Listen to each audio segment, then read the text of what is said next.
When we don't understand money, we often miss opportunities to invest, to save money, to grow our wealth, to start or expand a. Welcome to Joyful Mothers TV. My name is Toyin Adeomi, and you are welcome. Thank you for allowing me to be on your screen today. And if this is the first time of joining Joyful Mothers TV, a joyful welcome to you. It's a place where we encourage, empower, and nurture ourselves into good works. So if this is your first time of joining, you are welcome. My message today is actually inspired by one of my previous posts that says, "Woman, there is a miracle in your house." And if you have not yet watched that message, I'm going to encourage you to please do so. So today I want to talk about the hidden cost of financial illiteracy for every woman. Money is one of the most discussed subjects in the scriptures. The Bible contains over 2,000 references to money, possessions, wealth, stewardship, and generosity. Jesus himself taught us about the importance of managing money because of our attitude towards money often reveals the condition of our hearts. So today, I want to talk about this topic. The cost of financial illiteracy for a woman can be so enormous, not only financially, but also emotionally, relationally, and spiritually. While these challenges can affect anyone, it can affect men, it can affect women, but women often face unique challenges, unique circumstances. For instance, many women take career breaks to look after children or a loved one. And also the gender pay gap. I don't know what it is like in other nations, but here in the UK, the gender pay gap is still very wide. It can also be due to lower retirement savings, making financial knowledge especially important for us as women. Now, the Bible tells us that the earth is the Lord's and everything that is in it. That is Psalm 24, verse 1. Prophet Haggai 2, verse 8 also tells us that the silver is mine and the gold is mine. Deuteronomy 8:18 tells us that it is God who gives us the power to produce wealth. In James 1:17, we find that every good gift and every perfect gift is from above and comes from the Father of lights, with whom there is no variableness or any shadow of turning.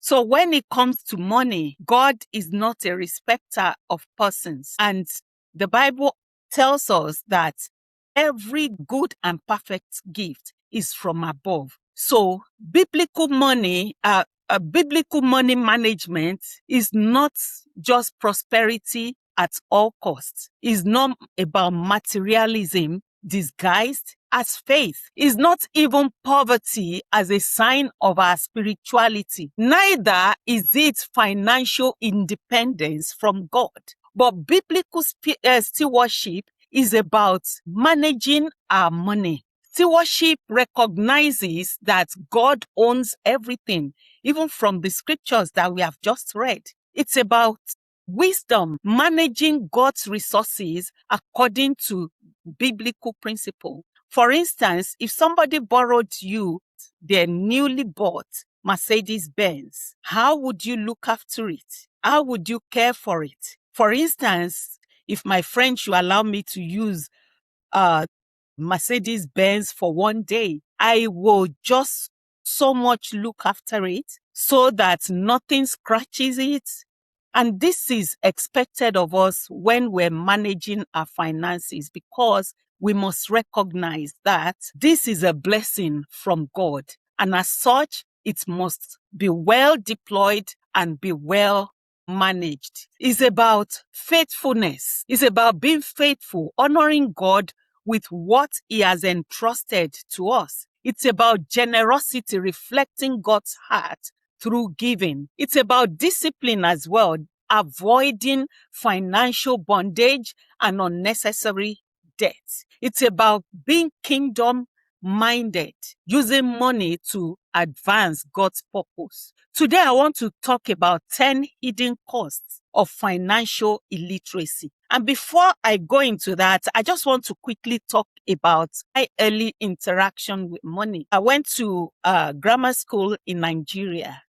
And when I started grammar school, my dad decided to give me money for lunch on a weekly basis instead of giving it to me on a daily basis. And he gave me more than I actually needed for the week. And he told me that I must, spend a certain amount of money on a daily basis and then keep the rest on a daily basis. He apportioned the amount that I must spend daily, and he said to me that the remaining I must keep it. So he told me to buy a notebook and document what I spent daily and what I spent the money on and the change per day. And at the end of the week, I would have to account to my dad how much I had spent through the week and how much change I had left. And I did this religiously. And whenever I took my notebook to dad, he would look at it and he told me what I had done wrong, if I had spent more than he told me to spend on a daily basis. As children, love to buy sweets and all of that. So that was my first interaction with money. And then at the end of the term, I noticed that I had, saved quite a lot of money that I'd never seen that much money in my life. I must be talking about maybe 21 naira or something like that. And this looked so huge to me. My dad did not collect the money from me at the end of the term. He then said to me that I should go and spend the money on whatever I wanted. So this was my first interaction with money. And it was my first interaction about learning to save. And until today, this lesson has stayed with me. So today I want to share about 10 hidden costs of being financially illiterate. And the number one point is the fact that it can cost us lost opportunities. When we don't understand money, we often miss opportunities to invest, to save money, to grow our wealth, to start or expand a business, to buy property, to build multiple streams of income, and to negotiate better salaries with our employers. Years of missed wealth creation can never be regained. As I've shared earlier on, it's not about accruing wealth for the sake of it. It's about using it generously and being a good steward of whatever God has committed into our hands. Number 2 point is financial illiteracy can lead to dependence on others. One might depend on their spouse, depending on family members, even depending on the government for support. So while there is nothing wrong with receiving help when needed, permanent financial dependence can reduce our choices and increase our vulnerability. I've heard of stories of women who are going through abuse, but they can't leave the relationship because of the financial situation that they are in. So the cost is huge: loss of independence and loss of decision-making power. The number 3 hidden cost of being financially illiterate is poor financial decisions. If we don't even know how to manage money or handle money, then we're going to be making poor decisions and spending money inappropriately. Without financial knowledge, we may accumulate unnecessary debt, money that could have been spent in a wiser way. that could have been invested, which can yield more and more. You could have been a blessing to other people. It can also result in us signing contracts that we don't even have any business with. Contracts that we don't even understand. The number 4 hidden cost of financial illiteracy is increased stress and anxiety. Money problems are among the leading causes of stress. Talk about a financial uncertainty that can result in things like mental health issues, physical health issues, sleep deprivation, and family relationship issues. This can reduce quality of life. The number 5 point that I'd like to talk about is the limited ability to help others. I mean, if we cannot help ourselves financially, how can we be like that Proverbs 31 woman by helping other people? Financially secure women are often better positioned to support their children, care for their aging parents, give generously, invest in ministry. Women supported the ministry of Jesus Christ when he was on his earthly ministry. Talk about Mary Magdalene. Talk about Dorcas in the times of the apostles. They supported the work of the ministry. Even us supporting ourselves as well is about, having that ability to do so. So financial illiterate limits our capacity to be a blessing to ourselves and to other people. The number 6 point that I'd like to talk about is the retirement poverty. Many women retire with less money or less savings due to career breaks and things like part-time working. And I found myself in this situation where I worked part-time for a period of time, maybe a period of 2 or 3 years when my children were growing up. But once they all went into secondary school, I've since gone back into full-time working. Things like lower lifetime earnings, which can then impact on our pension when that time comes. Without financial planning, retirement can become financially difficult. We don't want to be in situations where even at age 70, we're still struggling in the work environment. And as a workplace well-being specialist, I work directly with organizations, I work with line managers, and I work with helping them to or supporting them to look after the health and well-being of their workforce.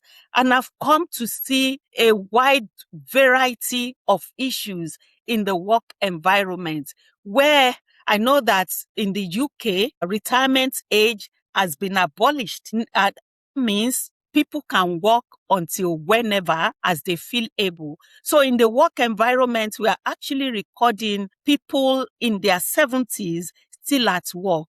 If it's not because of your choice that you have chosen to work beyond 70, that you just love the work so much and you don't want to stop working, that is a different situation. But there are another category of workers in their maybe late 60s and early 70s still struggling on in the work environment, not because they want to be there, but it's because in terms of pension, there is nothing. So we as women needs to be wiser in looking after this area. The number 7 point that I would like to talk about is remaining in unhealthy situations. I mentioned earlier on about the fact that if one is financially illiterate, it reduces your options. You're in an abusive relationship. You can't even leave such relationships. It might be possible here in the UK or in the Western world because there's protection for such women. And if you're going through that, please do not hesitate to, seek help. But in areas like Africa, I'm not sure whether there is support for such women. So such women endure the hardship of abuse because they don't have anywhere else to go. Being financially dependent can make it much harder for such women to leave a toxic or abusive relationship. Even living a toxic work environment, there's racial discrimination, there's victimization, there's abuse of all sorts. It's a toxic work environment. You can't even talk to anyone in your team, not even your manager. You're not feeling well supported, and you still remain in such a toxic work environment because you've just got to make ends meet at home. You've got to, provide financially at home. You're just enduring those toxicity in the work environment. Do you know what those toxic work environment is doing to your body? You might not feel it yet, but it's doing something negative in your body. And that is another reason why we all need to be financially literate so that we can have better options. Unhealthy business partnerships is another one. Remaining a business partner, even to someone that is, siphoning money from you and abusing that partnership. Just to say this, that being financially literate does not mean that all the problems will be solved, but it increases the options available to you. You can decide to leave toxic relationships because you have options. The number 8 point that I would like to talk about is the passing poor money habits to the next generation. At the beginning of this message, I related my experience, my first time experience with money to you. Children often learn from their parents. And if the parents are not financially literate, then it means that they're going to be passing wrong financial information to the next generation. And then the cycle of poverty would go on and on endlessly. We need to break the cycle of poverty. And one of the ways that we can break it is by becoming financially literate. Everybody can do it. And you don't have to have big degrees before you can be able to become a financial steward after biblical principles. If I can do it, you can do it. My dad taught me. But then when I grew up to becoming a person of my own, I didn't like figures and I didn't want to have anything to do with figures. But then I came to realize that there is no pattern from anything figures.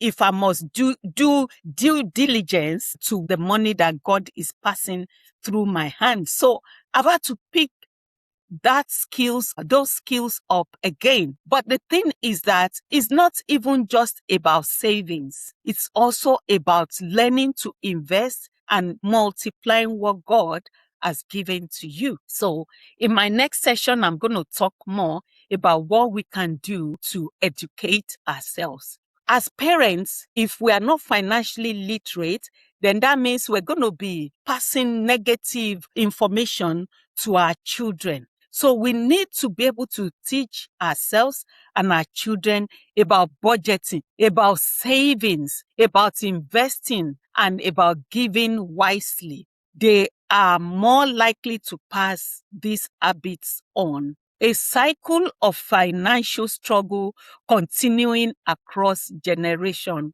is a huge cost to want to pay. We don't want to pay that price. Now, the number 9 point that I like to talk about is missed kingdom impact. The Bible often connects faithful stewardship with greater responsibility. Financially literacy helps us as women to become better stewards of God's resources through wise budgeting, savings, investing wisely, avoiding unnecessary debt. In some countries, it's just so easy to go into debt. It is so easy to go into debt. I mean, if you don't need a credit card, you don't have to have one. I've now held a credit card for well over 10 years now. I remember my bank actually a few years ago, they gave me a credit card. I did not request for it. And they said, we've added so amount of money. And then after a few months, they tripled the money, but I never touched it. I did not spend it. And you know what? They got angry and frustrated with me. And they wrote to me that because you've not used the credit on your credit card, we've withdrawn your credit card. I said, did I ask for one in the first instance? So we need to be wiser with what God is giving to us. And the Bible also tells us in Luke 16:10 that whoever can be trusted with very little can also be trusted with much. Now, the number 10 point is that the opportunity cost of waiting is so huge. One of the greatest costs of being financially illiterate is time. A woman who starts investing at age 30 generally has far more opportunity to build wealth than someone who starts at age 50. And it doesn't mean that it can be done after age 50. Please don't write yourself off.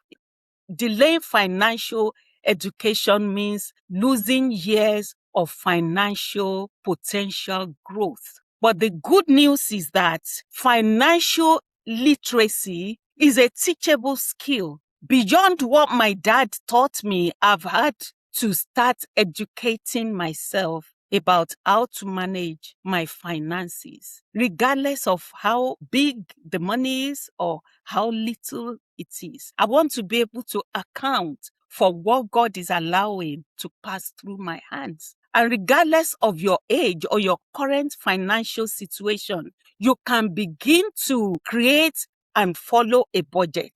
You can build an emergency fund. You can eliminate high interest debt. You can understand pensions and investments. You can develop additional income streams and leave a legacy for the future generation. The cost of being financially illiterate is not just measured in money. It is measured in missed opportunities. It is measured in unnecessary stress, limited choices, unrealized purpose, and so on and so forth. So financial literacy empowers us as women to become a wise steward of what God has committed into our hands. It empowers us to become confident decision makers and greater blessing to our family, just like the Proverbs 31 woman. We can become a greater blessing also to our community and God's kingdom. In my next session, I will explore some of the biblical principles to manage our finances as women. If this message resonates with you, I'm going to invite you to please comment, share with other women who might need this message, like and subscribe. Thank you so much for joining with me today. It's been a pleasure being on your screen today. God bless you and keep shining. Remain joyful.